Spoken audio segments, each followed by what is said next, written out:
Hello boys, इस video clip में मैं आपको अवकल समीकरण के अंतर्गत प्रथम कोटि एवं प्रथम घात के अवकल समीकरण को हल करने की विधियों के बारे में बता रहा हूँ।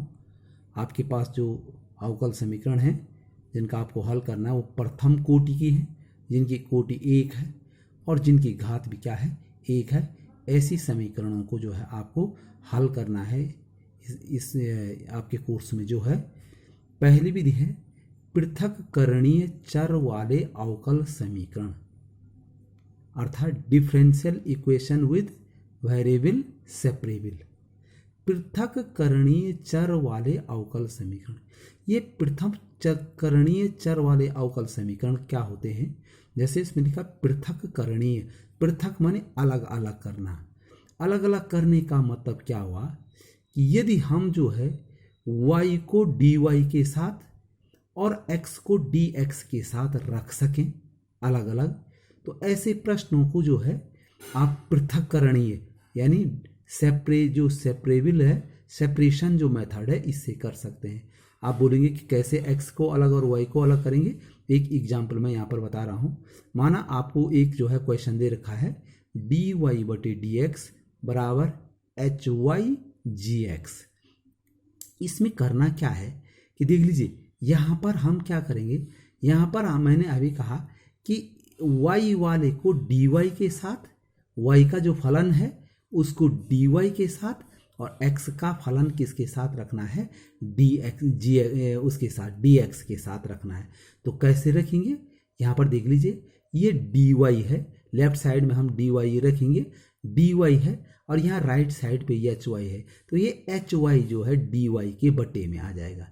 ये hy जो है dy के बटे में आ जाएगा और ये जो dx है वो यहाँ दाहिनी तरफ चले जाएगा, वो हो जाएगा gx dx। तो देख लीजिए यहाँ पर क्या किया हमने, y का जो फलन है उसको dy के साथ रखा और x का फलन है इसको जो है आपने dx के साथ। इसको कहते हैं सेपरेबल। हमने इसको अलग अलग कर दिया आसानी से, बिल्कुल देख लीजिए ये y का फलन है इसको y के साथ रख दिया और जो x का फलन है इसको x के साथ रख दिया। अब जब हम ऐसा कर लेते हैं तो इसके बाद क्या करते हैं कि दोनों पक्षों का जो है क्या लेते हैं, हम समाकलन करते हैं, दोनों पक्षों का इंटीग्रेशन करते हैं। तो ये हो जाएगा, ये देखिए 1/hy लिखा मैंने इंटू dy बराबर gx dx। तो ये जो है, जो एक प्रथम कोटि और प्रथम घात के जो अवकल समीकरण हैं, यदि उनमें आप जो हैं x के फलन और y के फलन को अलग अलग कर सकें, x का फलन जो है dx के साथ आएगा और y का फलन dy के साथ आएगा, तो ऐसी स्थिति में जो है आप क्या कर सकते हैं, इसको पृथक करणीय विधि से जो है हल कर सकते हैं। अब देख लीजिए एक प्रश्न देख लीजिए, यहाँ पर एग्जाम्पल 9 है आपका, अवकल समीकरण dy बटे dx बराबर x प्लस 1 बटे 2 माइनस y का हल कीजिए। इसका व्यापक हल ज्ञात करना है। व्यापक हल ज्ञात करेंगे तो कैसे ज्ञात करेंगे, यहाँ पर देख लीजिए मैंने आपका अवकल समीकरण। अब मैं सबसे पहले हमेशा कोई भी प्रश्न आएगा तो ये देखना कि ये क्या पृथक किया जा सकता है। तो यहाँ पर देखिए ये 2, ये अंश में dy है तो ये 2 माइनस y जो है यहाँ हर से इसके साथ चले जाएगा, तो ये हो जाएगा 2 माइनस y इंटू dy और dx यहाँ गुणा में आ जाएगा आपका, तो x प्लस 1 dx। तो क्या हुआ, आसानी से हमने इसको पृथक कर दिया है। y को y के साथ लिख दे, ये y का फलन है इसको dy के साथ लिख दिया और जो ये x का फलन है इसको dx के साथ है। अब इसके बाद दोनों पक्षों का आप इंटीग्रेशन ले लीजिए, तो इंटीग्रेशन 2 माइनस y dy बराबर इंटीग्रेशन x प्लस 1 dx हो गया। इम्प्लाइज दैट, ये देख लीजिए 2 का इंटीग्रेशन 2y होगा क्योंकि y के सापेक्ष है। देख लीजिए ये y के सापेक्ष है और ये x के सापेक्ष है, तो 2 का 2y हो जाएगा। अब माइनस y स्क्वायर बाई 2 हो जाएगा इसका, प्लस इज इक्वल टू, ये देखिए x का x स्क्वायर बाई 2, यहाँ पर x के सापेक्ष है और 1 का हो जाएगा x और प्लस c1, तो हमने यहाँ पर c1 लिखा है। इम्प्लाइज दैट, देखिए यहाँ बट्टे में 2 है तो 2 दूना 4y ऋण y स्क्वायर बटे 2 बराबर हो गया, ये देखिए ये एक्स स्क्वायर है, इसके बटे में 2 है तो ये 2x हो जाएगा, धन 2 C1, तो ये बटे का 2 जो है कैंसिल हो जाएगा आपका। तो बड़ा क्या हो जाएगा x, या देखिए ये जब बटे का कैंसिल हो गया तो इन सब को हमने एक ही पक्ष में रखा। ये एक्स स्क्वायर, ये माइनस वाई स्क्वायर को इधर ले आए तो plus Y square plus 2x, इनको भी हम राइट साइड लेंगे, और माइनस 4y और प्लस ये 2C1 था, इसको हमने c लिख दिया, इज इक्वल टू 0। ये 2 कैंसिल हुआ, इनको हम दाहिने पक्ष में लिखे।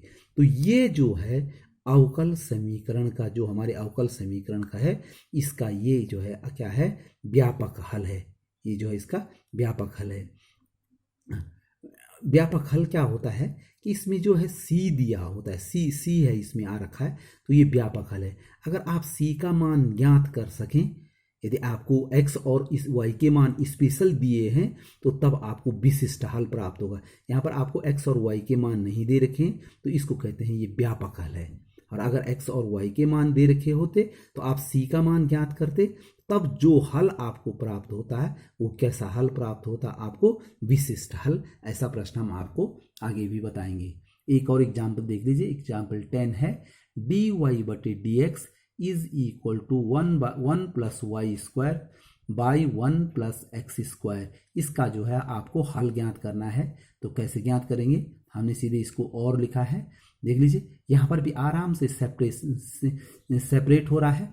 ये देखो 1 प्लस वाई स्क्वायर यहाँ अंश में है, वो हर में आ जाएगा यहाँ पर डी वाई के बटे में, तो डी वाई बटे 1 प्लस वाई स्क्वायर हो जाएगा, इज इक्वल टू ये डी एक्स यहाँ चले जाएगा, तो डी एक्स बटे 1 प्लस एक्स स्क्वायर। यहाँ देखो एक्स वाले फलन एक तरफ हो गए डी एक्स के साथ और वाई वाले दूसरी तरफ हो गए। तो आराम से इसको, ये ऐसे प्रश्नों को हम जो है सेपरेबल यानी पृथक्करणीय विधि से हल करते हैं। अब फिर वही जैसे मैंने पिछले क्वेश्चन में बताया कि दोनों पक्षों का जो है आपको क्या लेना है, इंटीग्रेशन करना है, समाकलन लेना है। तो मैंने दोनों पर इंटीग्रेशन लगा दिया आपका, और देख लीजिए 1/1 प्लस वाई स्क्वायर किसका होता है, tan इनवर्स वाई का होता है, और is equal to 1/1 plus X square, ये tan इनवर्स एक्स का जो है इसका इंटीग्रेशन जो है वो tan इनवर्स एक्स होता है, और प्लस c। तो ये जो है आपका ये किसका व्यापक हल है, ये जो अवकल समीकरण है हमारा dy बटे dx is equal to 1 plus Y square बटे 1 प्लस एक्स स्क्वायर का जो है ये आपका एक व्यापक हल है। फिर से बता रहा हूँ, व्यापक हल में क्या होता है, x और y के मान नहीं दिए होते हैं, इसलिए उसमें c आता है। अब मैं आपको एक और प्रश्न बताने जा रहा हूँ जिसमें विशिष्ट हल हम कैसे ज्ञात करेंगे, देख लीजिए। यहाँ पर एग्जाम्पल 11 है, अवकल समीकरण का x बराबर 0 y बराबर 1 पर जो है आपको विशिष्ट हल, क्योंकि विशिष्ट शब्द इसलिए हो गया, ये स्पेशल हो गया। स्पेशल मानी क्योंकि इसमें x और y के स्पेशल मान दे रखे हैं। तो यहाँ पर कैसे ज्ञात करना, ज्ञात वैसे ही करना है। यहाँ पर मैंने अवकल, ये अवकल समीकरण है आपका dy बटे dx is equal to -4xy square. तो इसको सेपरेट कैसे करेंगे, सेपरेट करने के लिए देख लीजिए, यहाँ देखिए ये y स्क्वायर है, इसको आप dy के बटे में ले आओ, क्योंकि गुणा में है तो यहाँ भाग में आ जाएगा, dy बटे y square is equal to हो जाएगा, ये -4x है और उसके साथ dx चले जाएगा। इसको जो है ये जो आपका जो है सेपरेट जो सेपरेशन मेथड है उसके आधार पर आराम से जो है आपका ये क्या हो जाएगा, ये सेपरेट हो जाएगा। सेपरेट हो गया ये, तो आपको ये देख लीजिए, फिर से बता रहा हूँ मैं कि यहाँ पर जो y स्क्वायर है ये इसके बटे में आ जाएगा dy के, तो dy बटे y स्क्वायर बराबर ये हो जाएगा -4x के साथ dx गुणा में चले जाएगा ये वाला। तो ये आपका फिर दोनों पक्षों का इंटीग्रेशन, ये y स्क्वायर को मैंने y की घात -2 लिखा है, dy लिखा है, इज इक्वल टू -4x -4 बाहर लिख दिया और x dx लिख दिया। अब देख लीजिए इंटीग्रेशन, ये आपका जो है वैसे भी आपको याद होना चाहिए 1/y स्क्वायर का जो इंटीग्रेशन होता है वो -1/y होता है, लेकिन यहाँ पर मैंने लिख दिया y की घात -2 है, तो y की घात -2 + 1 माने y की घात -1 और बटे में भी -1 हो जाएगा, इज इक्वल टू -4 और x का होता है x²/2, ये 2 कैंसिल हो गया। देखिए यहाँ देखिए ये माइनस है ये, और y की घात -1 है, ये बटे में चले जाएगा, तो 1/y हो गया, ये इज इक्वल टू ये 2 कैंसिल हो गए, 2 दूना 4 हो गया, तो -2x² + c। तो यहाँ पर क्या किया हमने, देखिए दोनों पक्षों में ये आपका माइनस है, आपका ये माइनस हटा दिया हमने आपका, तो इसको उल्टा करेंगे तो y बराबर हो जाएगा 1/2x² प्लस सी। ये भी उल्टा किया, ये भी उल्टा किया, तो y बराबर हुआ है 1/2x² प्लस सी। आप सोचेंगे कि यहाँ पर c का चिन्ह जो है, जब आपने माइनस हटाए तो माइनस होना चाहिए था c, क्योंकि c एक कांस्टेंट है। अब कांस्टेंट को आप प्लस रखें चाहे माइनस रखें, इससे कोई भी अंतर नहीं पड़ता है। तो y बराबर 1/2x² प्लस सी। तो ये इसका जो है आपका व्यापक हल निकल गया। लेकिन यहाँ पर हमको व्यापक हल नहीं, विशिष्ट हल निकालना है। विशिष्ट हल कैसे निकालेंगे, जब हम इसमें c का मान ज्ञात कर लेंगे। अब c का मान कैसे ज्ञात करेंगे, इसमें जो है हमने x बराबर 0 y बराबर 1 रखना है, जैसे प्रश्न में दे रखा है। इतना अगर आप हल करेंगे तो ये सिर्फ व्यापक हल कहलाएगा। लेकिन जब आप स्पेशलाइजेशन करेंगे, x बराबर 0 y बराबर 1 रखेंगे, तो यहाँ पर हमने क्या, x बराबर 0 y बराबर 1 पर क्या हो जाएगा, देखिए यहाँ पर y का मान 1 रखा, 1 इज इक्वल टू 1/2 इंटू 0 का वर्ग, x का मान 0 है और प्लस c, और ये 1/, ये देखो 1 इज इक्वल टू 1/c हो गया।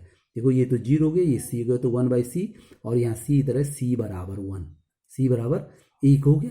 अब c का मान हम इसमें रखेंगे, इस समीकरण 1 में रखेंगे पर, तो 1 इम्प्लाइज दैट y बराबर हो गया 1/2x² प्लस 1। तो देख लीजिए इसमें अब c नहीं है, तो ये जो है विशिष्ट हल हो गया। यहाँ पर तक जो है आपका व्यापक हल था और यहाँ आके ये विशिष्ट हल है। तो यह अवकल समीकरण का क्या है, विशिष्ट हल है। तो इस प्रकार से आप आसानी से जो है जिन प्रश्नों में आप जो है अलग अलग पृथक कर सकते हैं, यानी x के फलन को जो है आपको x के साथ और y के फलन को y के साथ, हमेशा ध्यान रखिए y का फलन लेफ्ट में रखिए और x वाले राइट में रखिए। तो अगर आप आसानी से उनको हल कर सकें तो उनको जो है पृथक्करणीय विधि से जो है क्या करना चाहिए, हल करना चाहिए। ओके।